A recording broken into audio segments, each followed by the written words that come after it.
দর্শক আমন্ত্রণ জাগতারকার আজকের আয়োজনে বরাবরের মতো আপনাদের সঙ্গে আছি আমি অনুভা বিশ্বাস এবং আমার সঙ্গে আজ স্টুডিওতে উপস্থিত আছেন সৌম্য চৌধুরী দাদা। 90 দশকের প্রজন্মে যারা বেড়ে উঠেছি তারা তাকে খুব ভালো করে আমরা চিনি। দাদা, আপনাকে আমন্ত্রণ আমাদের আজকের আলোচনায়। কেমন আছেন আপনি? কেমন আছে আপনার শারীরিক অবস্থা? আমরা শুরুতে এটাই জানতে চাইবো। খুবই ভালো আছি, এখন ভালোই আছি, বেশ সুস্থ। মানসিকভাবে কেমন আছেন?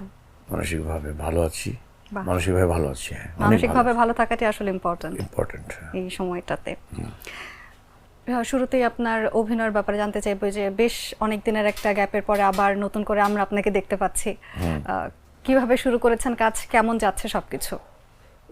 বেশ তো কাজ করলাম, অনেক অনেক ভালো ভালো কাজ হয়েছে, নতুন প্রজন্মের সঙ্গে কাজ হলো একদমই একদম।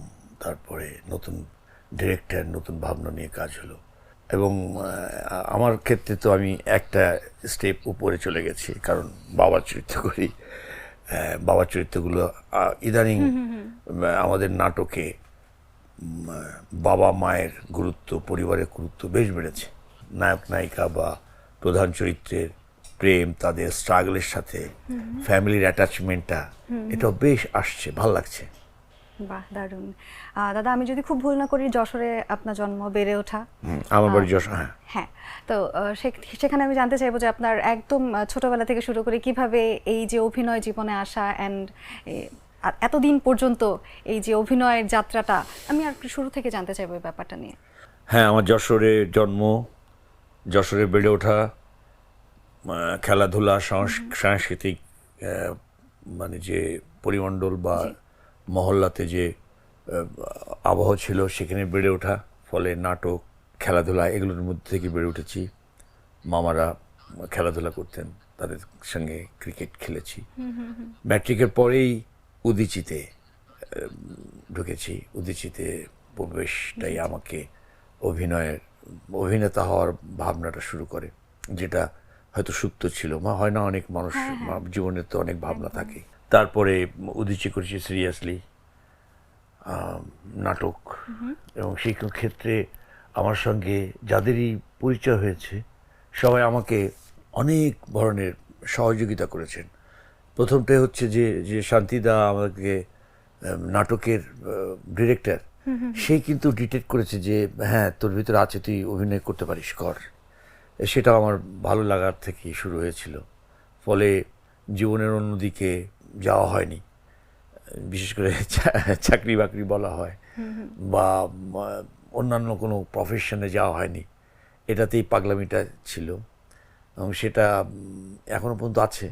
পারিনি, মাঝখানে বছর দুয়েক হয়তো একটা এনজিওতে জব করেছিলাম, তাও পপুলার থিয়েটার নিয়ে। মানে অভিনয়টা একদম প্যাশন, এখন প্যাশন হয়ে গেছে। আগে যদিও ভাবনা রাখতো ছেড়ে দেবো, বা হয়তো দেখি যে না, মুখ হয়ে যাব বা কবি হয়ে যাব, কিন্তু না, অভিনয়টা হয়ে যায়, কিছু করার নেই। বেশ লম্বা আপনার ক্যারিয়ার, একদম সেই শুরু থেকে যদি ধরতে যাই এখন পর্যন্ত। হ্যাঁ, 90 থেকে যদি হয় তাহলে তো 25-35 বছর একদম। আর থিয়েটারেরটা হলে পরে 81 থেকে হলে ওদিকে 20 আর এদিকে 44 বছর। এই লম্বা ক্যারিয়ারে কোন কাজটা আপনার জীবনের টার্নিং পয়েন্ট? আমার কাছে মনে হচ্ছে না, আমার বিশেষ করে উদীচীর সময়ে আমার অনেক টার্নিং পয়েন্ট আছে। যেমন আমি মনোজ মিত্রের অভিরাম চরিত্র করেছি রাজদর্শনের, তারপরে আমি মদন বলছি বলে মনোজ মিত্রের একটি একক নাটক করেছি। এগুলো আমার জীবনের একটা টার্নিং, আমার চরিত্রগত দিক থেকে বা আমার ক্যারেক্টার বিল্ড করার ক্ষেত্রে কিভাবে হতে পারে, এগুলো আস্তে আস্তে হয়েছে। এগুলো তো বুঝতাম না তখন। পাগলের মতো কাজ করেছি উদীচীতে, থিয়েটার মানে কি, মানে দিন রাত এটা বলা যাবে না, অনেক রকমের নিয়ে। যখন থেকে নাটক শুরু করেছি, খেলাধুলা ছেড়ে দিয়েছি, সব কিছুই মানে নাটকের পাগলই ছিলাম বলা যায়। একেবারে ভোর থেকে রাত 8টা-9টা পর্যন্ত আমাদের ইয়ে ছিল। সব কিছু মিলায়ে আমার কাছে যেটা মনে হচ্ছে যে আমার চর্চাটা ধীরে ধীরে পোক্ত হয়েছে, ধরা দেয় না। মানে একটা থার্ড পার্সোনালিটি তৈরি করা, একটা নিজের পার্সোনালিটির সাথে আর একটা ক্যারেক্টারের পার্সোনালিটিকে মিলিয়ে আর একটা পার্সোনালিটি তৈরি করা, এটা তো একটু লিভিং থিং আছে, বিশেষ লিভিং ফ্যাক্টর আছে, সেটাকে ভাবনার ব্যাপার আছে, অনেক ব্যাপার আছে, এটা সাধনেরও ব্যাপার আছে। যারা ধরো তোমরা কাজ করছো, যে সকাল থেকে নিজেকে ভুলে যে একটা চরিত্রের মধ্যে, একটি ইয়ের মধ্যে নিজেকে প্রতিস্থাপন করা, ধারণ করা চরিত্রটাকে, হ্যাঁ, এটা একটা ব্যাপার তো না। একদম। তো সেটা আমরা যারা এই প্রফেশনের সঙ্গে আছি, বিশেষ করে অভিনয়, গান বা অন্যান্য নাচ তো অনেক অনেক আরো কঠিন, সব মিলায় এদেরকে তো ধারণ করতে হয়, সাধন করতে হয়।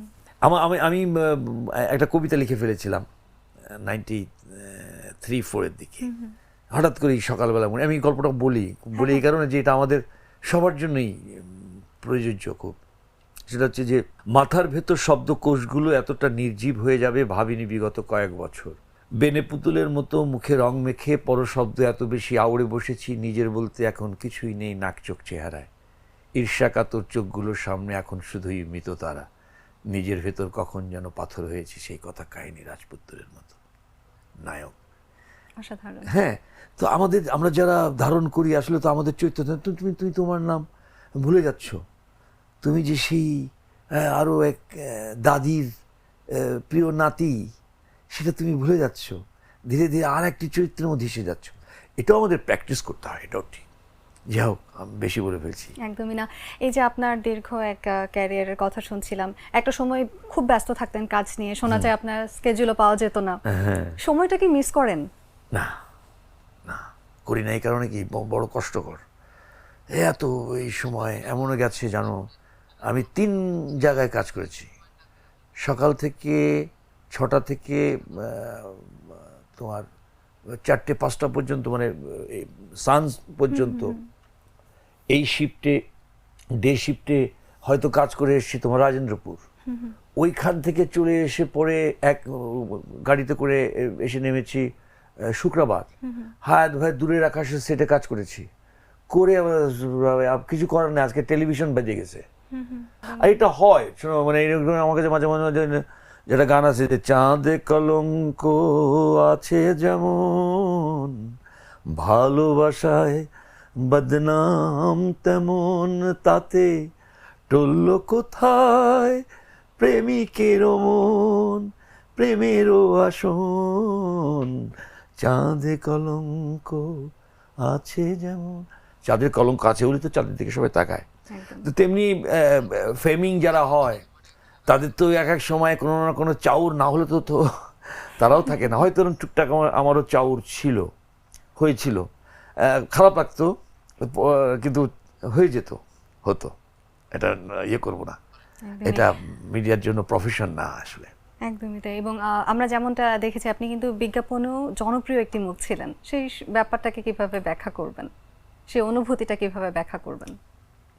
আমি কিন্তু কখনোই পিওর অ্যাক্টর ছাড়া না, মডেল, আমি ডান্স জানি, আমি ভরতনাট্যম শিখেছি 4 বছর যশোরে, আমি নিজে প্র্যাকটিস করি এখনো, আমি আবৃত্তি করি, ভালোই করি, খারাপ না, গানও মোটামুটি গাই, কারণ উদীচিতে থাকলে আমাকে গণসঙ্গীত প্রচুর গীতে হয়েছে, নিজেই শিখেছি, হারমোনিয়াম শিখেছি, ঢোল বাজাতাম, আমি সব কিছু, কিন্তু তার সব কিছু ছাড়িয়ে, বা আমার কাছে মনে হচ্ছে যে আমি কবির চাইতেও, মানে কবি হতে পারলে আমার খুব ভালো লাগতো। সবচেয়ে বড় পরিচয় কবি রবীন্দ্রনাথ ঠাকুর, জীবনানন্দ দাশ, নজরুল, এদের পরিচয় কবি সমু চৌধুরী, এরপরে কোনো জিনিসই নাই।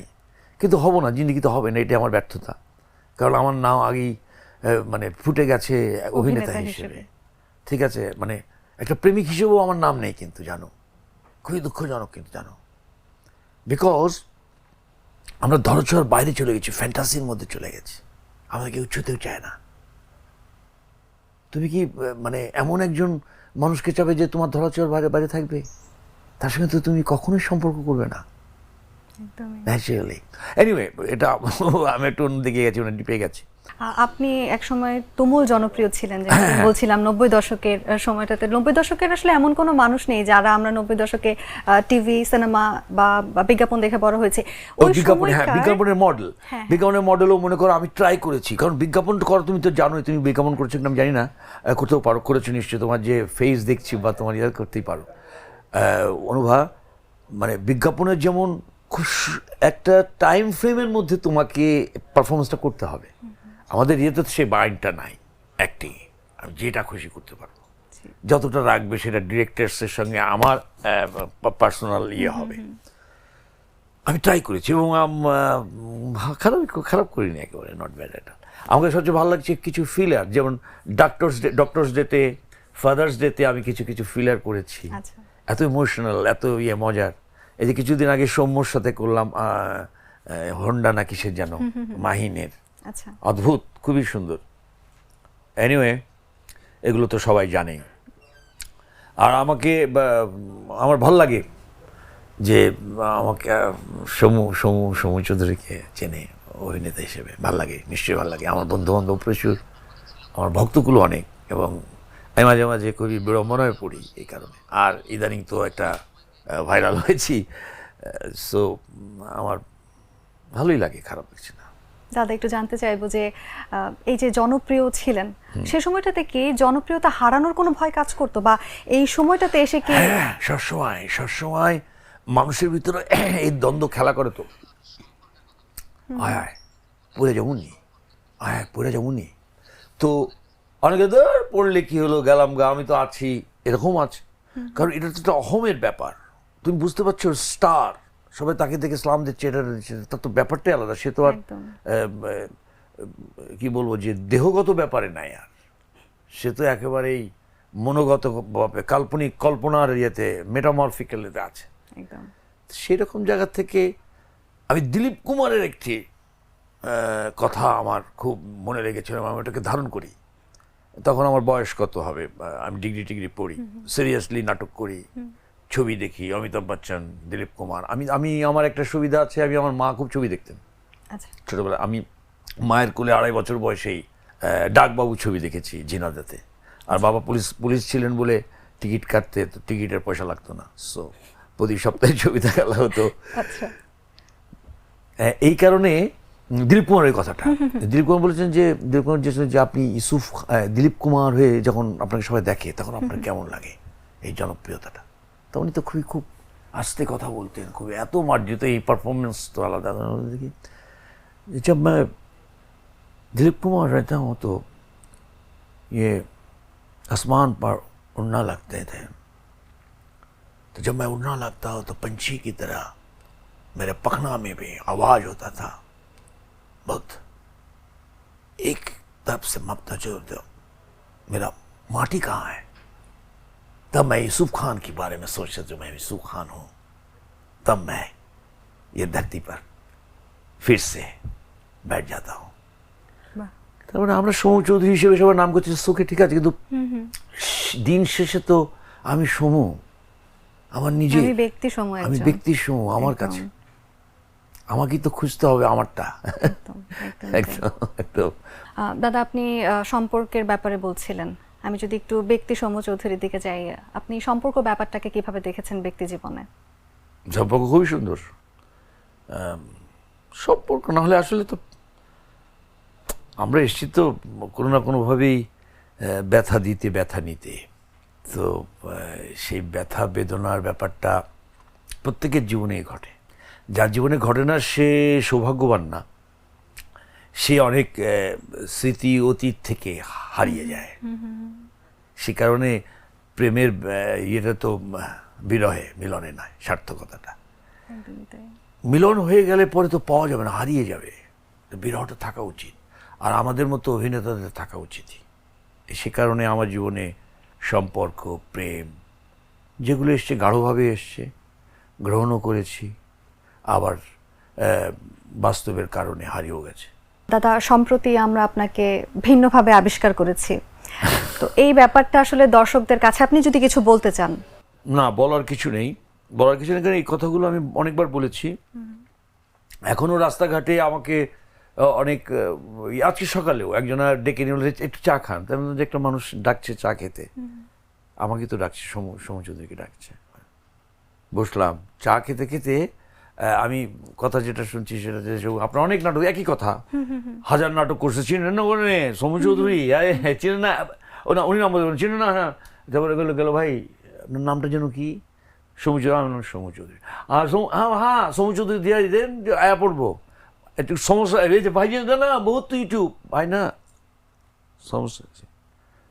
সো তোমাকে সেই সময় কিন্তু অডিয়েন্সই তোমাকে মানসিকভাবে দাঁড় করিয়ে দিয়েছে মেন্টাল ইয়ে করে, এবং এটি কিন্তু খুবই কঠিন একটা ব্যাপার। এনজয় করছি মাস্ট এনজয় করছি, কারণ madness is allied to genius. যেখানে পাগলামি সেখানে প্রতিভাটা খুঁজছি আর কি, একদম নাথিং। এই যে আপনি দাদা নিজেকে ভবের পাগল বলেন, এই ব্যাপারটা কি দর্শকদের কাছে ক্লিয়ার করতে চান? না, কারণ কি ভবের পাগল আর ভাবের পাগল এর মধ্যে পার্থক্যটা হচ্ছে যারা ভাবে আছে, তার মানে হচ্ছে ধরো আমি একটা কবিতা বলি তাহলে তোমাদের সুবিধা হবে। জীবনানন্দ দাশের মনোকণিকা। একটি বিপ্লবী তার সোনারূপ ভালোবেসেছিল, একটি বণিক আত্মহত্যা করেছিল তার পরবর্তী জীবনের লোভে, একটি প্রেমিক তার নারীকে ভালোবেসেছিল, তবুও মহিলা প্রীত হয়েছিল 10 জন মূর্খের বিক্ষোভে। বুকের উপর হাত রেখে তারা নিজেদের কাজ করে গিয়েছিল সব, আজ তারা মাটির ভিতরে অপরের নিয়মে নীরব। মাটির আহ্নিক গতি সে নিয়ম নয়, সূর্য তার স্বাভাবিক চোখে সে নিয়ম নয়, কেউ নিয়মের ব্যতিক্রম নয়, সব দিক ওকে।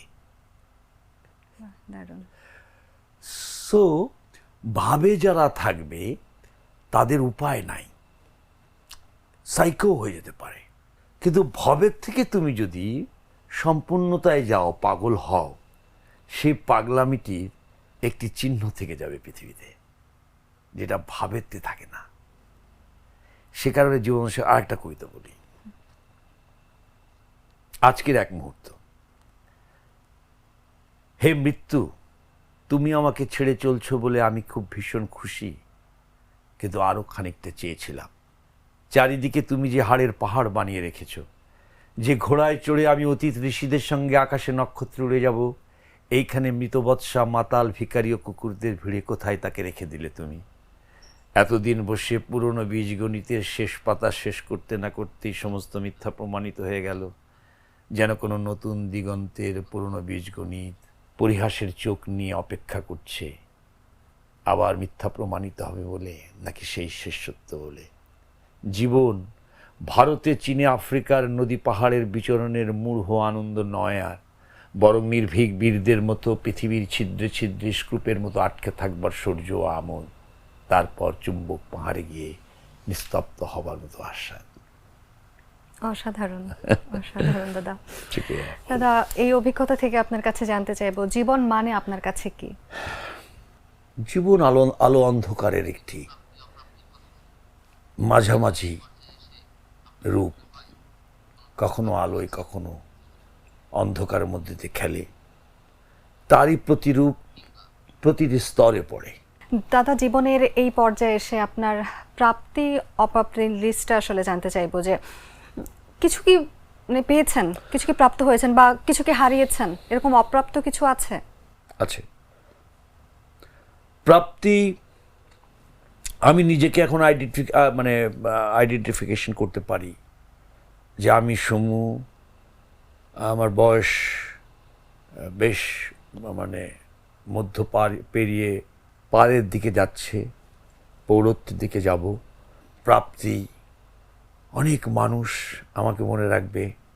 মনে করো যদি আমি এরকম চিন্তা করি যে আমার যদি স্বাভাবিক মৃত্যু হয় বা যেভাবে মৃত্যু হয়, এই সময়েও যদি হয়, অসংখ্য মানুষ আমাকে ফুল দেবে, আমার জন্য অন্তত চোখের পানি ফেলবে। অভিনয় যা করেছি, আল্লাহ রাব্বুল আলামিন আমাকে যে জ্ঞান দিয়েছিলেন, সেটির পরিপূর্ণ তো করা যায় না, যতটা পেরেছি ঘষে মেজে দেওয়ার চেষ্টা করেছি। দাদা, একটু বর্তমান সময় সম্পর্কে জানতে চাইবো, আপনার কি ধরনের কাজ করা হচ্ছে, কেমন কর্মব্যস্ততা আছে, বা আপনি কি প্রত্যাশা করেন যে কি ধরনের কাজ আপনি করতে চান এই সময়? শোনো, এখনকার পৃথিবী অনেক কাছাকাছি, সো কাজ আমি যেটা করতে চাই তৎক্ষণাৎই করতে পারি। আমি এই পর্যন্ত এসে পরে যে কাজ করেছি ভালো, খুবই সুন্দর, আমার ভালো লাগছে। আমার নাই, বলবো হতাশ নাই।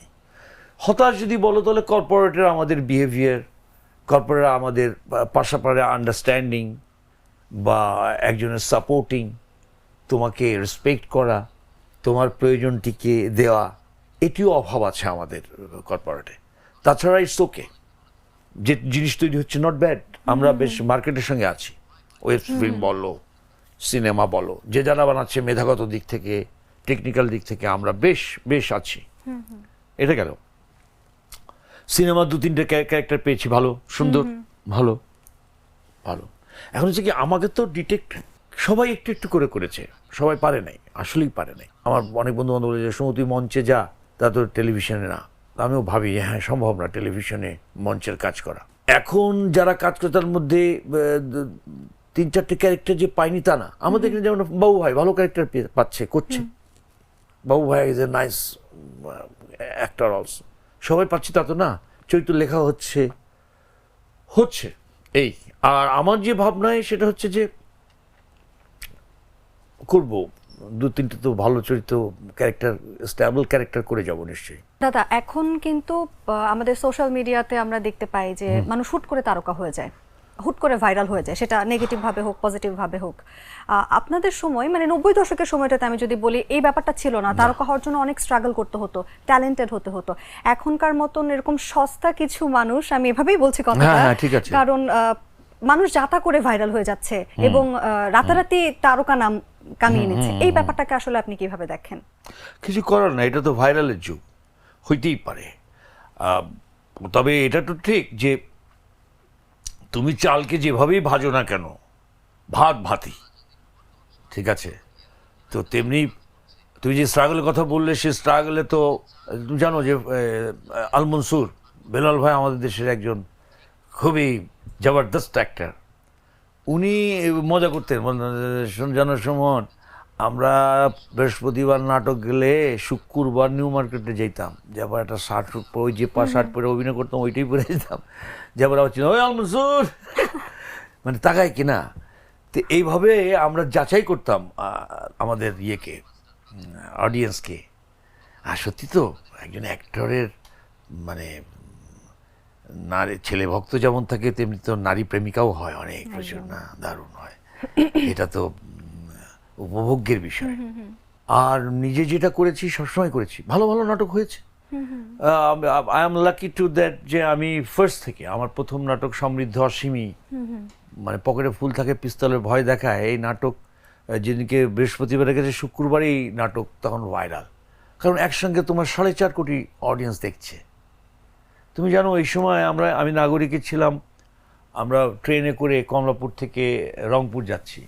আমি ওই সময় তো অটোগ্রাফের যুগ, আমি আই থিঙ্ক ওইখান থেকে আমি বাহাদুরাবাদ ঘাট পর্যন্ত 1 থেকে 1,500 আমি অটোগ্রাফ দিয়েছি। বাবা, তো অনেক অনেক, চিন্তা করা যাবে না, লট অফ। হ্যাঁ, যাই হোক, ওরকম আমরাও রাজেশ খান্নার মতো আমাদের ইয়ে ছিল। রাজেশ খান্না যেমন ছবি নাকি সেই সময় মধ্যবয়স্ক নারী বা ইয়েরা বুকে নিয়ে ঘুমাতো, আমাদেরটা বুকে নিয়ে ঘুমায়নি, কিন্তু আমাদের কথাও ভাবতো হয়তো কেউ। অবশ্যই আপনার তো জনপ্রিয়তার তুঙ্গে ছিল একটা সময়। দাদা, এখন কিন্তু ভালো ভালো কিছু কাজ হচ্ছে আমাদের বাংলাদেশে, সেটা নাটকে হোক বা সিনেমাতে হোক। তো আপনার এমন মনে হয় কাউকে যে এই মানুষটা ভালো কাজ করছে, বা এর থেকে আমাদের পাওয়ার আরো অনেক কিছু আছে, ফিল্মে হোক বা নাটকে হোক? শিহাব শাহীন ভালো করছে, ওয়েব ফিল্ম। আমাদের মধ্যে সাধন, তারপরে আমার কাছে সাধনকে মনে হয়েছে খুব ক্রিয়েটিভ, স্ট্রাগল করে ছেলেটা, বাট ওর কাজের একটা ধারা আছে ভালো। একটারও ভালো ভালো এসছে, ভালো ভালো আমাদের ইয়াশ, তটিনী, অপূর্ব তো আছে, নিশো, একদম। হ্যাঁ, এবং নিশো ইয়ের কেমিস্ট্রি ভালো, রায়হান রাফি ভালো কাজ করে নিঃসন্দেহে, শাকিব খান আছে আমাদের, বাহ, এই তো আমাদের আর নাই কি, আমাদের সবই আছে, আসলে আমাদের সব আছে, শুধু কম্পাইল করা, এক জায়গায় করা, এই বিভেদ ভুলে যে এক জায়গায় আনা, তাহলেই হয়ে যাবে, সম্ভব আমার মনে হয়। এই যে আমাদের মেগাস্টার শাকিব খানকে আমরা বেশ কয়েক বছর ধরে কিন্তু অন্যভাবে কাজ করতে দেখছি, এবং উনি আসলেই আমাদের মধ্যে একজন মেগাস্টার হয়ে উঠেছে। এই ব্যাপারটাকে আসলে আপনি কিভাবে দেখেন, কি বলবেন? Super super. তার সঙ্গে তো একসময় যে ইয়ে করেছিল, যে বচ্চনজির কালে রেমুনারেশনের একটা ইয়ে করা হয়েছিল, কম্পেয়ার করা হয়েছিল। সেখানে দেখা যায় আসলে শাকিব বেশি পায়, সেই অর্থে ওদের বাজেট এটা দিয়ে শাকিব ভালো পায়। এবং শাকিবের সবচেয়ে ভালো জিনিস যে শাকিবের চেষ্টা আছে, স্ট্রাগল করেছে। মাই গড, ও মাই গড, এখনো পর্যন্ত শালা খায় না, ইয়ে করে, বুঝছে বয়স হয়ে গেছে হিরো করে। আরে বেড়া, এই বয়সে কয়জন আছে, তাই না? একদম। ভালো নাচ করে, বিহেভিয়ার ভালো, তারপরে কি হচ্ছে, পুরুষ, প্রেমিক পুরুষ। আই স্যালুট হিম। দাদা, আমরা আয়োজনের একদম শেষ পর্যায়ে চলে এসেছি। আচ্ছা, শেষ তাদের করার শেষ আগে- হয়ে গেল অনুভা? আচ্ছা বলো। না, আমরা আরো গল্প করতে পারবো। কিন্তু কিন্তু আমাদের- ইয়েতে না, অন স্ক্রিন। হ্যাঁ, আমরা অন স্ক্রিন, আমরা অফ আচ্ছা, স্ক্রিন বলো, অনেক গল্প বলো, করব। বলো, please। আগামী 5 বছর পরে আপনি মিডিয়া ইন্ডাস্ট্রিকে কোন জায়গায় দেখতে চান, বা আমি যদি আরেকটু জানতে চাই যে আপনি নিজেকে আসলে কোন জায়গাটাতে দেখতে চান 5 এই বছর কাজের পরে, হ্যাঁ, ক্ষেত্রে? 5 বছর পরে আমি তো মানে আমি তো তখন অনেক বড় একটা ইয়ে থাকবো, আইকন থাকবো ইনশাল্লাহ, বেঁচে থাকলে। বিকজ আমি ফিল্ম বানাবো, ডিরেকশনে যাব, আমি ডিরেকশন করবো। এবং আমার যে ইচ্ছা আছে 5 বছর হয়ে যাবে, আমি মোজেস করব। 10 কমান্ডমেন্টস হয়েছে, মোজেস হয়েছে, এক্সুডাস, এভিল অ্যান্ড গডস হয়েছে, অনেক মোজেস নিয়ে অনেক হয়েছে। আমি সূরা কাহফের একটা জায়গায়, যেখানে ইয়ের সাথে তোমার খসখিজিরের সাথে মোজেসের দেখা হয় মেরাকালি, এবং 3টি কাজ করে ওরা, এইটার উপর আমি ফিল্ম করব। আমি ওটার উপর পড়াশোনা করছি, কাজ করছি, এবং আমি ক্যারেক্টারটার জন্য এই যে শুকাইছি, এটার কারণও আমার ফার্স্ট পার্টটা করে ফেলবো। ওই লাঠি নিয়ে যে ও ইয়ের মধ্যে যাচ্ছে, সাগর পাড়ে হেঁটে যাচ্ছে মোজেস, ওই পার্টটা করে ফেলবো। আচ্ছা, রিহার্সে আছে, আরও রিহার্স হবে। 5 বছরে বেঁচে থাকলে অনুভব আমি ছবিটা করব। শুভকামনা দাদা আপনার জন্য। My best. দাদা, এই একটা প্রশ্ন দিয়ে শেষ করতে চাই। আপনি প্রাপ্তি অপ্রাপ্তির কথা বলছিলেন, জাতীয় পুরস্কার প্রাপ্তির ব্যাপারে আপনি কি কিছু বলতে চান কিনা? না, এটা পুরস্কার কি, পুরস্কার তোমাকে এগিয়ে দেয়, তোমাকে ভালো লাগায়, আর কি 25% তুমি তোমার রেমুনারেশনের বেশি পাবা, এইটাই তোমার লাক। একটা সময় মনে হতো যে পুরস্কার পেলে ভালো হয়। তুমি জানো, আমার এই বয়সে আজ পর্যন্ত আমি কোনো পুরস্কার পাইনি, আমার কোনো আক্ষেপও নাই, কারণ আমার কাছে মনে হচ্ছে আমি করিনি ওটা। 92 বছর বয়সে চার্লি চ্যাপলিন যদি তোমার অস্কার পায়, এবং উনি যখন ওঠেন, মানে উনি বলার আগে যে তালি পড়েছে, 10 মিনিট শুধু ঝংকারি বেঁধেছে, উনি বলতে পারেন কেঁদেছে। এটি তো প্রাপ্তি ভাই। দাদা, আমাদের কামনা আপনি দীর্ঘদিন সুস্থ থাকুন, এবং আমাদের মিডিয়া ইন্ডাস্ট্রি আপনার কাছ থেকে আরো অনেক অনেক কিছু, অনেক ভালো কোনো কাজ পাওয়ার আসলে আশা রাখে, এবং আমিও পার্সোনালি আশা রাখি। আপনার জন্য শুভকামনা দাদা, ভালো থাকবেন। অনুভব, তুমি ভালো থাকো, সুন্দর, ভালো লাগলো। কবিতা তো হয়েই গেছে, গানও হয়ে গেছে, তারপর আমি তোমার জন্য একটা গান গাই। হ্যাঁ হ্যাঁ, শিওর দাদা।